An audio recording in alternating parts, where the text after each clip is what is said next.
this is my story about how I met Gavin DeGraw.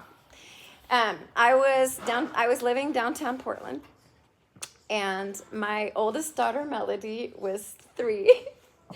And there's a scripture in the Bible that says, a little child shall lead them.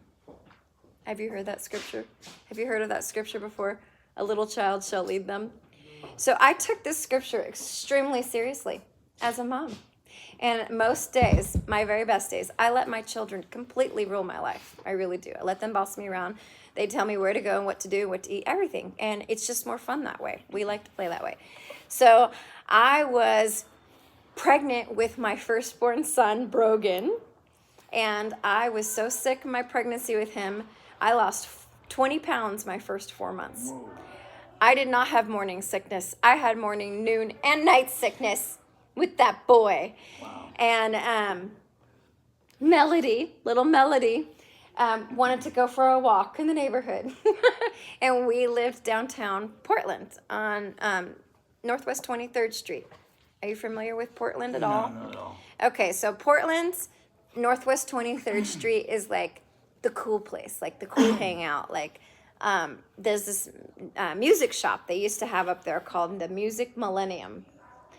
And I followed my daughter about 3 or 4 blocks down Northwest 23rd Street, and she led me straight to the music shop. Her name's Melody. And we saw Gavin singing through the window. He was at a piano in the window, and his mouth was so big. It was like, it was his mouth as big as her. See that picture on her phone? His mouth is bigger than that. That man's mouth, in person, you would not believe how big his mouth is. And I remember seeing his mouth through the window glass thinking, no wonder he gets so much sound out of that thing. He's got this resonating cavity. It's like a cathedral in his face. So we went in and we listened to the concert.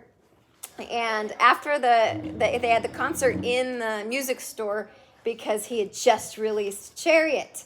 It was November 22nd, 2003. Yes. And he just released Chariot. And he was signing, we hung out in a lobby just like this with his band. And he stood there, and the line for his autographs went all the way around the block. So we hung out for like 2 hours while this man signed autographs for all of these people. And then he gets done with all these people, and I'm in full-blown, like, I'm wearing my glasses. I think I was wearing my overalls. I was very grunged out. It was not a cute day for me, not a great hair day for me, but I was following my daughter around, right?